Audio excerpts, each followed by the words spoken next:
Cara, mas eu queria falar uma coisa com vocês, mano. Falar da lista dos 100 maiores jogadores da história da NBA. E eu queria ver se vocês concordam com alguma coisa. Olhando o top do 100 ao 91, eu acho que a única polêmica que a gente tem aqui é falar do Klay Thompson, mano. Beleza que o Klay, ele não foi protagonista, um protagonista máximo de nenhum título. Mas, cara, o Klay Thompson tem 4 títulos. O Klay Thompson não foi protagonista, mas foi importante nos títulos do Golden State Warriors. Eu acho que sem o Klay Thompson, o Golden State poderia penar muito para ganhar algum desses títulos que ganhou. Até mesmo na volta, cara. Klay Thompson tinha rompido o Aquiles, rompido o ligamento do joelho, voltou em 2022 e foi importante no título. Bastante importante ver essa colocação do Klay Thompson, que pra mim tá muito abaixo. Tá, vamos olhar aqui, ó. Dessa lista aqui, o Draymond Green também, 4 títulos, foi importantíssimo estar atrás de caras como, por exemplo, o Jimmy Butler. Na minha visão, o Draymond Green era pra estar à frente do Jimmy Butler, cara. Porque é maiores, mano. E o Draymond Green foi importante em todos os títulos do Golden State Warriors, cara. Tá ligado? Então, um cara que... Jimmy Butler é muita bola, tá? Joga muito. Mas a questão... Eu acho que uma pessoa sem títulos não pode estar à frente de uma pessoa que tem 4 títulos, sabe? Por mais craque que a pessoa seja. Por exemplo, vamos falar do Luka Doncic, que tá lá na frente também. Aqui, ó. Por exemplo, Paul George, mano. Paul George. Como é que o Paul George tá na frente do Draymond Green? Ah, porque o Paul George foi mais jogador, que isso e aquilo. Pô, mas não são os 100 maiores, irmão? Como é que o Paul George tá à frente do Draymond Green? Cara, isso pra mim é sem sentido nenhum, cara. À frente do Klay Thompson, por exemplo. Então eu deveria colocar a lista como 100 melhores jogadores da história. Na minha visão é isso. Vamos lá, vamos ver mais. Aqui, pô, Manu Ginobili também deveria estar um pouco mais acima. Foi importantíssimo nos títulos do Spurs. Pô, aqui, cara. O Joel Embiid, mano. Com todo respeito. Olha, o Joel Embiid, ele perdeu muito da carreira dele nas primeiras temporadas lesionado. Ah, o Joel Embiid foi MVP, um MVP totalmente discutível. Aquele ano todo mundo achava que era pra ser pro Jokic. O Joel Embiid, ele tem a fama de ser pipoqueiro. Nunca passou de uma semifinal de conferência. Até o Paul George já passou, né? O Paul George já foi pra final de conferência com o Clippers. O Joel Embiid nunca passou de semifinal. E não é porque ele sempre está machucado, não. Várias delas ele estava saudável. Lá contra o Toronto Raptors ele estava saudável. Eu acho que essa forma que ele estava saudável também é difícil estar saudável. E um cara que mal fica saudável, ele tá à frente, por exemplo, do Dennis Rodman, mano. Do Kyrie Irving, por exemplo. Pô, isso pra mim é bizarro, cara. Isso beira ao absurdo o Joel Embiid estar à frente de Dennis Rodman e Kyrie Irving. Né? Ainda bem que a lista não é minha, né? Eu estou falando como eu faria essa lista. Damian Lillard, por exemplo, craque, mas não tem título. Mas eu queria saber o critério dessa lista, né? Porque eu não sei se a Bleacher Report ela falou critérios dela para colocar jogadores acima, colocar jogadores abaixo. Eu não faço ideia do critério. Mas, cara, pra mim é totalmente coerente essa lista, mano. Mas, pô, pra mim aqui tem muita discussão aqui de Joel Embiid, cara. Aqui a gente vem falar de Luka Doncic, mano. Pô, Luka Doncic é craque. Craque da bola laranja. É um dos melhores que eu já vi. Em questão de melhores. Em questão de habilidade. Em questão de genialidade. Em questão de conseguir achar um passe impossível. De mágica. De tudo. Mas o Luka... Se fizesse essa lista daqui a 10 anos... E o Luka, mesmo não ter sido campeão em nada... Pelos critérios da Bleacher Report... Daria pra colocar o Luka até mais à frente que essa posição. Mas, pô, o Luka Doncic foi draftado em 2019. 6 temporadas de NBA. 2019, 20, 21, 22, 23, 24, 25. 6 temporadas de NBA. E o cara não tem nenhum título. Chegou a uma final, beleza, mas não tem nenhum título. E já tá na frente de caras, por exemplo, Manu Ginobili, mano.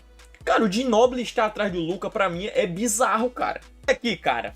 Russell Westbrook na 48ª posição. E, por exemplo, Paul Pierce tem título e o Westbrook não tem. E aí? Quero saber a opinião de vocês. Vocês acham, por exemplo, que o Anthony Davis, por exemplo, deveria estar na frente do Westbrook, de Paul Pierce, de Dominic Wilkins? Cara, é muita informação essa lista aqui pra gente analisar, mano. O Westbrook, no auge, ele era insano. Inclusive, você que é novo aí na live, videozinho maroto do... Tem 2 vídeos do Westbrook aqui no Camisa 30, tá? Falando da trajetória dele, falando dele no auge, no Prime. Então dá uma olhada que tá muito bom, cara. Um dos meus jogadores preferidos no Prime. Mas em questão de maiores, ele... Beleza, o Westbrook tem triplos duplos, recorde de triplo duplo. Ele já tem jogos insanos aí de assistências, de rebote, de pontuação. Mas até onde números individuais são maiores que um título? Tá ligado? Até onde? Eu quero entender o critério do Bleacher Report. Pra mim, o mais errado dessa lista é o Embiid. Pô, o Embiid é sacanagem, cara. Foi o que eu mais perdi tempo discutindo aqui nessa parte do Embiid aqui. Pô, o Embiid tá na frente do Dennis Rodman, mano. à frente do Kyrie Irving, é sacanagem, pô. Sacanagem. Mas aqui é uma discussão que dá pra ter, tá? Dá pra ter entre Russell Westbrook, Anthony Davis. Aí tem outros nomes, por exemplo, Elvin Hayes, gigante. Kevin McHale, também, lá do lado do Larry Bird, foi gigante. George Mikan, Walter Frazier, George Irving. George Irving, inclusive, eu estudei um pouquinho dele agora fazendo vídeo do Spurs, mano. Você não viu ainda, vê o vídeo do Spurs, tá insano. Ele foi o responsável, na época da expansão, né? Da NBA, que veio o Pacers, veio o Spurs e veio o Nets pra NBA. O Nets e o Pacers, cara, sofreram demais pra poder montar um time bom pra chegar nos playoffs. Assim que o Spurs chegou na NBA, o time foi pros playoffs várias vezes por causa de George Irving, mano. Lendário, jogador lendário, cara. Rick Barry também, jogador lendário, deu um título lá pro Goldão. Aquele seu lance livre maroto. Aí aqui a gente vem pra Allen Iverson, caras que não tem título. Allen Iverson, James Harden. Steve Nash, se eu não me engano, não tem título, né? Tem o Clyde Drexler, que foi lendário, pô. Tá maluco, Patrick Ewing também. Mas falando dos caras que eu conheço aqui, até trazer essa discussão pra vocês. Steve Nash, James Harden, Jason Kidd e Kawhi Leonard. Vocês acham que essa é a sequência pra esse ranking de maiores? Kawhi ser o maior dos quatro, eu concordo. Aqui pra mim não tem discussão. Mas entre Jason Kidd, James Harden e Steve Nash, pô, o mais dominante no auge, na minha visão, com certeza foi o James Harden. Só que aí eu acho que o Jason Kidd tá à frente do Harden por conta do título. O Jason Kidd também foi lendário. Foi considerado por muitos o melhor armador da sua época, né? Visão de jogo absurda, aquele armador puro. Steve Nash também foi. Mas o Steve Nash não tem um título a seu favor. E o James Harden também não tem. Mas, cara, se eu tivesse que escolher um pro meu time no auge, é James Harden com certeza, mano. Com toda certeza eu escolheria o James Harden, pô. Aqueles jogos dele absurdos. Beleza que ele chutava muito também, né? Era 30 arremessos por jogo. O aproveitamento dele era ruim. Mas, pô, o Harden, o Barba no auge, irmão, é uma das coisas mais insanas que você já viu na vida. Pra mim aqui também ainda tem discussão, mano.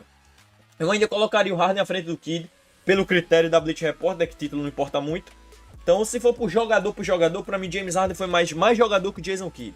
Na minha visão. Aí fica no critério de vocês comentar aí. Pro top 30 ao 21. Chris Paul, John Stockton, Scott... Aqui só tem gigante, tá? Só tem gigante. Chris Paul, Stockton, Scottie Pippen, Isaiah Thomas, Elgin Baylor, Charles Barkley, Giannis Antetokounmpo, Dwayne Wade, Karl Malone e Moses Malone. Vamos lá.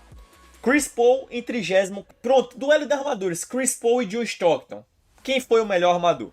Porque, cara, são estilos extremamente semelhantes. Em assistências, o John Stockton tem mais. Mas é discutível quem for o melhor assistente. Tá ligado? O Chris Paul, roubos de bola. O John Stockton tem muitos roubos de bola igual o Chris Paul. Então, um estilo de jogo bastante semelhante. O Chris Paul gosta muito de usar o pick and roll. Tem um mid-range absurdo. Então, mas aqui, pô, os dois não tem título. O John Stockton também acabou não ganhando título. Mas eu entendo o John Stockton na frente por causa dos recordes, né? Scottie Pippen, 6 títulos de NBA. Bizarro que o Scottie Pippen ganhou, tá? Ah, mas era a sombra do Jordan. Cara, o Jordan só começou a ganhar por causa dele, tá? Antes do Scottie Pippen, o Jordan não tinha ganhado nada na liga. Não tinha sido campeão nenhuma vez. Então não tirem o mérito do Scottie Pippen, pelo amor de Deus. Não tô dizendo que ele era o melhor jogador do time. O Jordan não tem discussão, o melhor da história. Mas, pô, o Scottie Pippen é muito grande, mano. Scottie Pippen é grande, cara, é gigante. Aí tem o Isaiah Thomas, que bateu muito no Michael Jordan. Aí acabou ficando na frente, né? Ele foi, querendo ou não, mais decisivo nos títulos do que propriamente Scottie Pippen, do Detroit Pistons. Elgin Baylor também, lenda. Charles Barkley, sem título, mas tá na 25ª posição. Giannis Antetokounmpo, cara. Giannis Antetokounmpo, pô. E olha que o Giannis não tá nem no auge máximo da carreira, tá? Giannis Antetokounmpo tem 30 anos, irmão. Ele tem pelo menos aí uns 5, no mínimo, uns 5 anos de auge ainda pra elevar aqui, cara. Nesse Milwaukee eu não sei se ele vai ser campeão. Acho que ele tá passando do ponto já nesse time. Já era pra ter vazado faz tempo já. Pegado um Knicks, um mercado maior. Pegado um Golden State. Um Golden State já teria uns 2 títulos a mais na carreira, né? Não, meu Giannis? Tem que vir pra cá, pô. Tá de sacanagem com nós, pô. Tem que vir pro Golden State, pô. Giannis, campeão, MVP. O Finals MVP do Giannis pra mim da era recente aqui da NBA é o melhor, é o mais dominante de todos. Vamos olhar os últimos MVP das finais. Shea, Jaylen Brown, Jokic, Stephen Curry, Aí vem o Giannis, aí vem o LeBron, vem o Kawhi, vem o Kevin Durant 2 vezes. Pra mim o do Giannis foi o mais inacreditável. Tá, continuando, tem o Dwayne Wade, que tem 3 títulos de NBA. Em um ele foi protagonista absoluto e no outro ele foi o segundo melhor jogador do time nos outros 2, né, atrás do LeBron James. Enquanto ele estava ativo na liga, ele foi um jogador importantíssimo para a liga, foi um jogador importantíssimo para o Miami Heat. Miami Heat não era nada antes do Dwayne Wade, é uma franquia muito nova. E então acho que hoje ele está acima do Giannis. Eu acho que faz sentido em questão de maiores, mas a gente tem que ver depois, né? Tem o Karl Malone, que também não foi campeão, né? Karl Malone não foi campeão, mas tá aqui na lista, né? Cestinha inacreditável. Agora vamos terminar a lista aqui, dos maiores da história, né? Brother, aqui teve muita discussão. Dr. J, David Robinson, Dirk Nowitzki, Jokic, Kevin Garnett. Cara, me impressiona o Jokic estar aqui com 30 anos, tá? Pra você ver o tamanho desse maluco. Eu não discordo, não. Kevin Garnett, Jerry West, Oscar Robertson, Kevin Durant, Hakeem Olajuwon, Kobe Bryant. Mano, eu quero falar um negócio com vocês. Eu vejo muita gente colocando o Hakeem acima do Kobe e do Curry. Mano, não tem como, cara. Sinceramente, não tem como. O Hakeem foi lendário. Aqui a gente tá falando dos 2 melhores jogadores da história da NBA. Mas, mano, não tem como o Hakeem Olajuwon ter sido maior do que o Kobe e do que o Curry, pô. 2 vezes campeão, defensor do ano, 2 vezes Finals MVP, tudo bem. Defensor, em questão de defensor, pra mim o melhor defensor, em questão de estatística, não vi jogar, né, claro. Mas em questão de defensor, de estatísticas, de prêmios defensivos, de impacto defensivo, é um dos, se não for o melhor defensor da história, o Hakeem Olajuwon. Mas eu não acho que o Hakeem Olajuwon seja maior que o Kobe e que o Curry, mano. Não tem como o Hakeem Olajuwon entrar no top 10, sinceramente. O Kevin Durant em 13º também. 2 títulos de NBA, 2 Finals MVP, várias vezes assistia na liga. Pra mim, depois do Jordan, o melhor scorer da história da NBA. Cara, o Kevin Durant tem tanta arma ofensiva, ele tem step back, ele tem fadeaway, ele tem jogo no post, ele tem bandeja, ele tem filtração no garrafão, ele tem enterrada, ele tem bola do logo, ele tem tudo, cara. O scorer completo é Kevin Durant.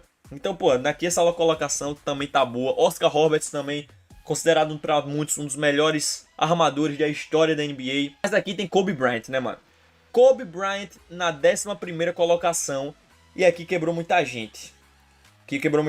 Porque o 10º colocado é Stephen Curry. Eu acho que hoje, se tivesse que colocar hoje, não seria nenhum absurdo colocar o Kobe à frente do Curry. Eu vi muita gente falando um absurdo, que foi um absurdo colocar o Stephen Curry à frente do Kobe, que o Stephen Curry não tem mais pontos que o Kobe, não tem mais títulos, não tem mais Finals MVP, não tem mais nada e não sei o que. Mas a questão, cara, quando eu fiz o documentário falando da história do Lakers, da era Kobe, Shaq, eu comecei a ver melhor o que o Kobe fez realmente na liga. E, mano, o Kobe em finais, ele já foi extremamente decepcionante. Em finais, não foi em uma final só. Em várias finais que o Kobe jogou na época do Shaq lá, o Kobe decepcionou. Não só em finais, como em playoffs também. O início do Kobe, apesar do início do Curry também ser um início ruim, né, por conta das lesões do tornozelo e tal, mas o início do Kobe não é um início bom na NBA, cara. O Kobe ele teve um começo de carreira muito abaixo, e todas as vezes que o Shaquille O'Neal, por exemplo, na final contra o Detroit Pistons, o Shaquille O'Neal teve uma marcação individual do Ben Wallace, coisa que era rara, porque eu tinha que dobrar, ou dobrava no Shaq ou ele fazia 70 pontos, na época.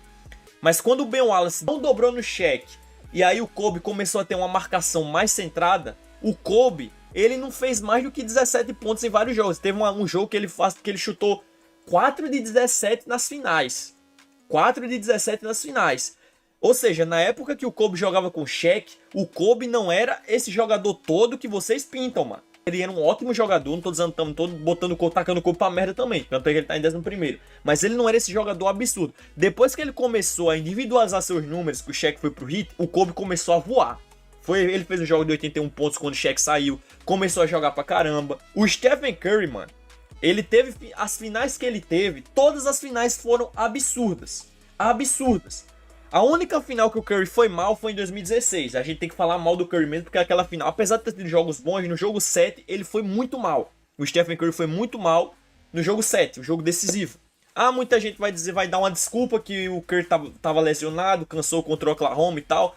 Não sei a condição física do Curry, mas a gente tem que ser realista também. Sou fã do Curry, mas naquele jogo 7 de 2016 ele foi muito abaixo. Mas em questão de final, irmão, em 2015, 2017, 2018, 2019 e 2022, todas as finais do Curry foram melhores que todas as finais do Kobe Bryant. Se eu estiver falando algum absurdo aqui, vocês podem me corrigir depois. É uma visão que eu tenho. O Kobe, quando teve marcação dupla, quando teve marcação tripla, não conseguia jogar do nível que ele joga, que ele sempre joga. E o Curry, marcação dupla e tripla, tem jogo que ele faz 50 pontos, tem jogo que ele faz 40 pontos, tem jogo que ele chama tanta marcação que os companheiros ficam abertos, coisas que nunca aconteceu com o Kobe. Então, pelo impacto do jogo, pela influência do jogo, aquele arremesso contra a França, que o Curry fez a marcação tríplica nele, deixando LeBron James e Kevin Durant livres, explica muito do que eu tô falando. O Nicolas Batum falou: 99,999% dos jogadores do mundo errariam aquele arremesso, mas aquele 0,001% era Stephen Curry. Cara, deixaram Kevin Durant e LeBron James livres para triplicar a marcação no Curry. Então, por esse impacto, eu acho que o Curry já deve estar à frente do Kobe, mano. Eu tô dando os argumentos aqui, tá? Esses argumentos, pra mim, são plausíveis. E é isso, cara. Pra mim, não tem nenhuma absurda aqui. É discutível o Kobe estar à frente do Curry. Se aparecesse o Kobe aqui na frente do Curry, eu não estaria falando nada. Mas vocês falarem que é um absurdo... eu tô falando da galera. Falar que é um absurdo, não é não, mano. Não é não. Porque muito desse número de pontuação do Kobe foram números inflacionados. Pá, às vezes sendo fominha, pontuando, fazendo muita cesta de forçada e tal. Ele era o dono da franquia, sempre foi. E o Curry perdeu 3 temporadas porque ele tava com o tornozelo lesionado. Se não fosse isso, o Curry já tinha mais de 30 mil pontos na NBA. E aqui, top 3, Kareem Abdul-Jabbar, LeBron James e Michael Jordan. Tem o Magic Johnson aqui. Inclusive, cara, vou mais além.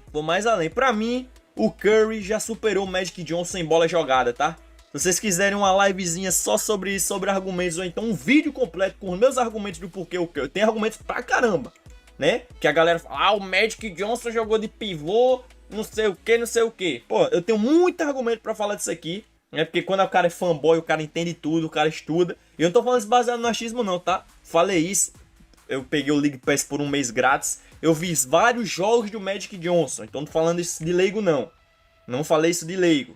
Então se quiser a gente pode dar uma argumentada depois. Mas esse top 10 aqui pra mim não é discutível. Tim Duncan em sétimo também merece pra caramba. Inclusive, depois do documentário que eu vi do Tim Duncan, é que ele merece mais ainda. Jogador totalmente subestimado porque não aparecia em mídia, não aparecia muito. Mas cara, jogador gigante é Tim Duncan. Tim Duncan é muito brabo.